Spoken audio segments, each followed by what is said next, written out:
News hour morning ಎಡಿಷನ್ಗೆ ಮತ್ತೆ ಸ್ವಾಗತ. ಲೋಕಸಭೆ ಸೋಲಿನ ಆಘಾತದಿಂದ ಹೊರಬಂದಿಲ್ಲ ಡಿಕೆ ಸುರೇಶ್. ಮತದಾರರಿಗೆ ಕೃತಜ್ಞತಾ ಸಭೆಯಲ್ಲೂ ಡಿಕೆ ಸುರೇಶ್ ಭಾವುಕರಾದ್ರು. ನನ್ನಿಂದ ನೋವಾಗಿದ್ರೆ ಕ್ಷಮೆ ಕೇಳ್ತೀನಿ ಎಂದಿದ್ದಾರೆ. ಮತದಾರರು ಕಾರ್ಯಕರ್ತರಿಗೆ ಧನ್ಯವಾದ ಹೇಳಿದ್ದಾರೆ ಡಿಕೆ ಸುರೇಶ್. ಈ ಚುನಾವಣೆ ಸೋಲು ನನ್ನ ವೈಯಕ್ತಿಕ ಸೋಲು, ನಾನೇ ಹೊಣೆ. ಇದು ಜಾತಿ ಧರ್ಮ ಭಾವನೆ ಅಸೂಯೆಯ ಗೆಲುವು. ಇದು ಬಿಜೆಪಿ ಜೆಡಿಎಸ್ನ ಗೆಲುವಲ್ಲ ಅಂತ ಡಿಕೆ ಸುರೇಶ್ ಹೇಳಿದ್ದಾರೆ. ಗ್ಯಾರಂಟಿಗಳಿಗಿಂತ ಪ್ರಬಲವಾಗಿರೋದು ಜಾತಿ ಧರ್ಮ.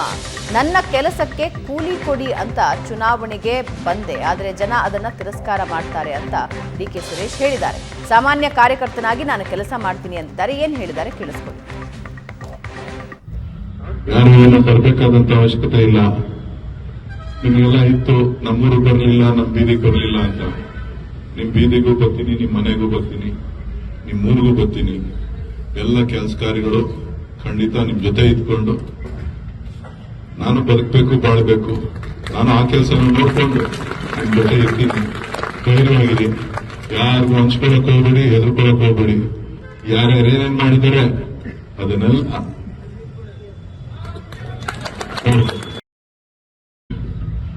ಯಾರು ಏನು ತರಬೇಕಾದಂತ ಅವಶ್ಯಕತೆ ಇಲ್ಲ.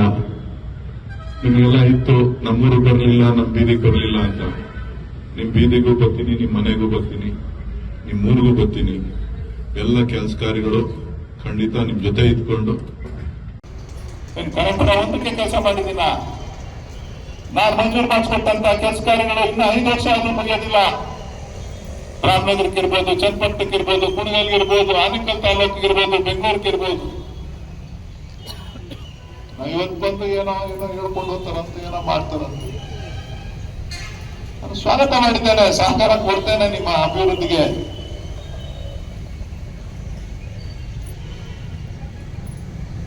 ಇವತ್ತು ತಮ್ಮೆಲ್ಲರ ಆಶೀರ್ವಾದದಿಂದ ಈ ರಾಜ್ಯದಲ್ಲಿ ಕಾಂಗ್ರೆಸ್ ಸರ್ಕಾರ ಅಧಿಕಾರದಲ್ಲಿದೆ. ಸನ್ಮಾನ್ಯ ಸಿದ್ದರಾಮಯ್ಯನವರು, ಡಿ ಕೆ ಶಿವಕುಮಾರ್ ಅವರು ಮುಖ್ಯಮಂತ್ರಿ, ಉಪಮುಖ್ಯಮಂತ್ರಿಯಾಗಿ ಕೆಲಸ ಮಾಡ್ತಾ ಇದ್ದಾರೆ. ನಾನು ಒಂದು ಮಾತನ್ನ ಈ ಸಂದರ್ಭದಲ್ಲಿ ಹೇಳಲಿಕ್ಕೆ ಬಯಸ್ತೇನೆ. ನಾನು ಏನು ಮಾತನ್ನ ಕೊಟ್ಟಿದ್ದೇನೆ ಆ ಎಲ್ಲ ಕೆಲಸ ಕಾರ್ಯಗಳು ಕೂಡ ಅವರ ನೇತೃತ್ವದಲ್ಲಿ, ಡಿ ಕೆ ಶಿವಕುಮಾರ್ ಅವರ ನೇತೃತ್ವದಲ್ಲಿ ಈ ಜಿಲ್ಲೆಯಲ್ಲಿ ಸಂಪೂರ್ಣವಾಗಿ ಅಭಿವೃದ್ಧಿಯನ್ನ ಮಾಡ್ತೇವೆ, ಅದಕ್ಕೆ ಕಟಬದ್ಧರಾಗಿದ್ದೇವೆ ಅಂತಕ್ಕಂಥ ಮಾತನ್ನ ಈ ಸಂದರ್ಭದಲ್ಲಿ ಹೇಳಲಿಕ್ಕೆ ಬಯಸ್ತೇನೆ.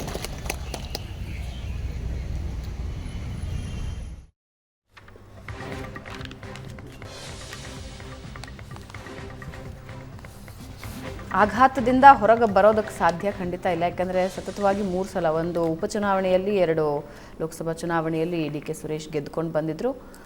ಈ ಬಾರಿ ಒಂದು ದೊಡ್ಡ ಆಘಾತ ಅವರಿಗೆ. ನೋಡಿ, contrary to the public perception, D K Shivakumar is a very dynamic ಸಂಸದ ಆಗಿದೆ. ಒಳ್ಳೆ ಕೆಲಸವನ್ನು ಮಾಡ್ತಾಯಿದ್ರು, ಓಡಾಡ್ತಾಯಿದ್ರು.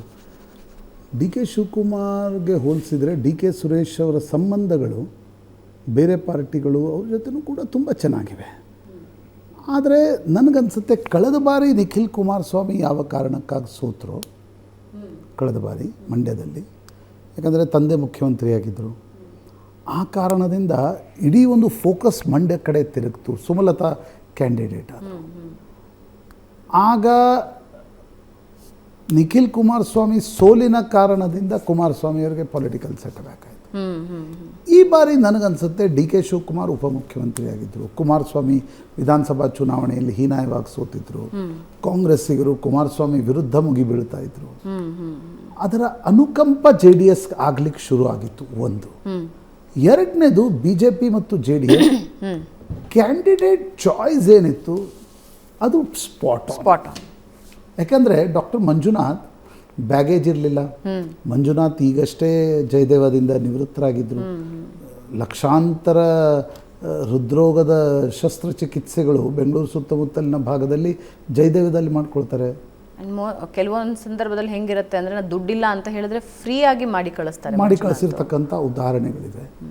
ಹೀಗಾಗಿ ಇನ್ನೊಂದು ದೇವೇಗೌಡರ ಅಳಿಯ, ಮೂರನೇದು BJP ಟಿಕೆಟ್, ಡೆಡ್ಲಿ ಕಾಂಬಿನೇಷನ್ ಆಗ್ಬಿಡ್ತು.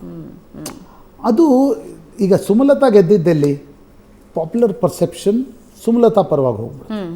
ಹೀಗಾಗಿ ನಿಖಿಲ್ ಕುಮಾರಸ್ವಾಮಿಯವ್ರಿಗೆ JDS ಮತಗಳು ಬಿದ್ದು, ಅದ್ರ ಉಳಿದ ಎಲ್ಲ ಮತಗಳು ಒಟ್ಟಾಗ್ಬಿಟ್ರು. Same thing happen with D K Suresh. ಅಣ್ಣ ಉಪಮುಖ್ಯಮಂತ್ರಿ, ಇನ್ನೇನು ಮುಖ್ಯಮಂತ್ರಿ ಆಗುವ ಕನಸು ಕಾಣ್ತಾ ಇದ್ದಾರೆ. ದೇವೇಗೌಡರ ಕುಟುಂಬವನ್ನು ಮಣಿಸಿಯೇ ನೀವು ಒಕ್ಕಲಿಗರ ನಾಯಕರಾಗಬೇಕು. ವಿಧಾನಸಭಾ ಚುನಾವಣೆಯಲ್ಲಿ ಕುಮಾರಸ್ವಾಮಿ ಅವರನ್ನು ಡಿ ಕೆ ಶಿವಕುಮಾರ್ ಮಣಿಸಿದ್ರು, ಒಕ್ಕಲಿಗ ಮತಗಳು 5% JDSನಿಂದ ಶಿಫ್ಟ್ ಆದವು. ಆದರೆ ನನಗನ್ಸುತ್ತೆ ಈ ಚುನಾವಣೆಯಲ್ಲಿ ಹೀಗೆ ರಾಜಕಾರಣನೇ ಹೀಗೆ, ಒಂದ್ಸಲ ಮೇಲೆ ಹೋಗುತ್ತೆ, ಒಂದ್ಸಲ ಕೆಳಗೆ ಬರುತ್ತೆ. ಇದು ಅಂದರೆ ಯಾಕಾಗತ್ತೆ, ಏನಾಗತ್ತೆ, ಪ್ರತಿಯೊಂದಕ್ಕೂ ಕಾರಣಗಳಿರಲ್ಲ. ಸೈಕಾಲಜಿಕಲ್ ಇಂಪ್ಯಾಕ್ಟ್ ಮತದಾರರ ಮೇಲೆ ಜಾಸ್ತಿ ಇರುತ್ತೆ. ನನಗನ್ಸುತ್ತೆ ಡಾಕ್ಟರ್ ಮಂಜುನಾಥ್ ಕ್ಯಾಂಡಿಡೇಟ್ ಆದ ದಿನವೇ ಡಿ ಕೆ ಸುರೇಶರಿಗೆ ಒಂದು ದೊಡ್ಡ ಟಫ್ ಫೈಟ್ ಇದೆ ಅಂತಕ್ಕಂಥದ್ದು ಎಲ್ರಿಗೂ ಅರ್ಥ ಆಗಿತ್ತು. ಡಿ ಕೆ ಸುರೇಶ್ ಕೆಲಸ ಮಾಡಿರ್ಬೋದು, ಡಿ ಕೆ ಸುರೇಶರಿಗೆ ಪೊಲಿಟಿಕಲ್ ಹಿಡಿತಾ ಇರ್ಬೋದು, ಡಿ ಕೆ ಸುರೇಶ್ ಅಣ್ಣ ಉಪಮುಖ್ಯಮಂತ್ರಿ ಆಗಿರ್ಬೋದು. ಆದರೆ ಡಾಕ್ಟರ್ ಮಂಜುನಾಥ್ ನಾನ್ ಕಾಂಗ್ರೆಸ್ ಅಥವಾ ಆ್ಯಂಟಿ ಡಿ ಕೆ ಶಿವಕುಮಾರ್ ವೋಟ್ಸ್ಗಳು ಒಟ್ಟಾದವು. ಅವು ಡಿವಿಷನ್ ಆಗ್ತಾ ಇದ್ದಾಗ ಡಿ ಕೆ ಸುರೇಶ್ ಸುಲಭವಾಗಿ ಗೆಲ್ತಾ ಇದ್ರು. ಈ ಬಾರಿ ಏನಾಯಿತು, ಪರ್ಸೆಪ್ಷನ್ ವಾಸ್ ವಿತ್ JDS, ಒಂದು ಅನುಕಂಪ JDS ಬಗ್ಗೆ ಇತ್ತು. ಆ ಕಾರಣದಿಂದ ನನಗನ್ಸುತ್ತೆ ನೋಡಿ, ಕನಕಪುರದಂಥ ಕ್ಷೇತ್ರದಲ್ಲಿ ಕೇವಲ 25,000 ಲೀಡ್ ಡಿ ಕೆ ಸುರೇಶ್ಗೆ ಬಂದಿದೆ. ದಟ್ ಡಸಂಟ್ ಮೀನ್ ದ್ಯಾಟ್ ಇಲ್ಲ ಅವ್ರ ಪೊಲಿಟಿಕಲ್ ಹಿಡಿತಾ ಹೋಯಿತು ಅಂತಕ್ಕಂಥ ಅಂದಲ್ಲ. ಆದರೆ ಒಂದು ಪಾಪ್ಯುಲರ್ ಪರ್ಸೆಪ್ಷನ್ ಬರುತ್ತೆ, ಜನ ಟಿ ವಿಯಲ್ಲಿ ನೋಡ್ತಿರ್ತಾರೆ, ಸೋಷಿಯಲ್ ಮೀಡಿಯಾದಲ್ಲಿ ನೋಡ್ತಾ ಇರ್ತಾರೆ, ಮೌತ್ ಟು ಮೌತ್ ಪಬ್ಲಿಸಿಟಿ ಇರುತ್ತೆ.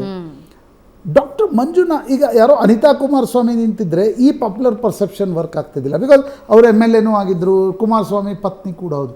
ಈ ಡಾಕ್ಟರ್ ಮಂಜುನಾಥ್ ಒಂದು ಪಿಕ್ಯುಲಿಯರ್ ಪೊಲಿಟಿಕಲ್ ಹ್ಯಾಟನ್ನು ಹಾಕ್ಕೊಂಡು ಬಂದರು.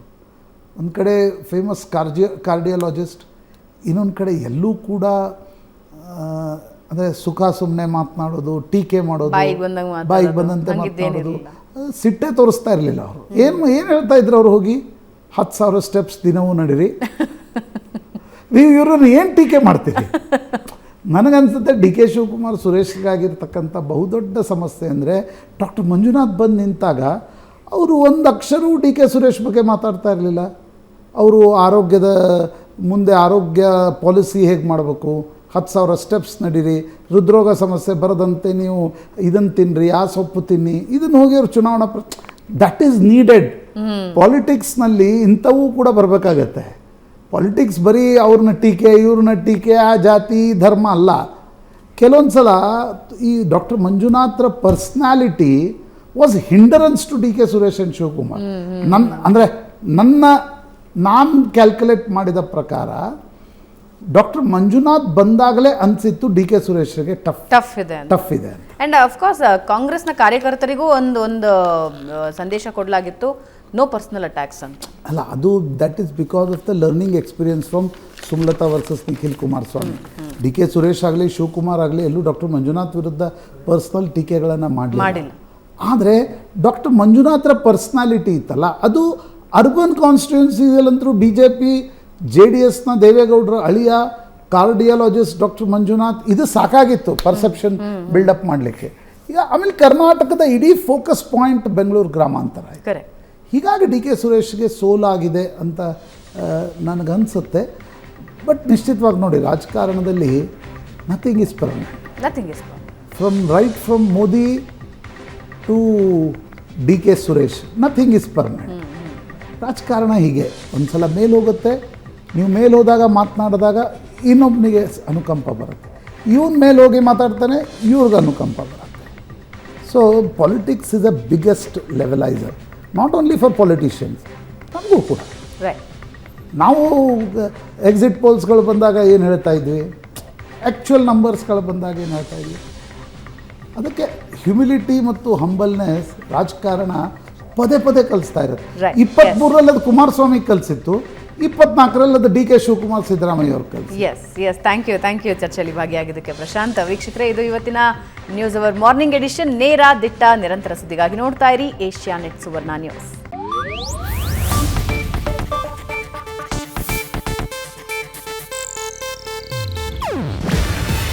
ಇದು ಏಷ್ಯಾನೆಟ್ ನ್ಯೂಸ್ ನೆಟ್ವರ್ಕ್ ಪ್ರಸ್ತುತಿ. ನೀವು ನೋಡ್ತಿದ್ದೀರಾ ಏಷ್ಯಾನೆಟ್ ಸುವರ್ಣ ನ್ಯೂಸ್.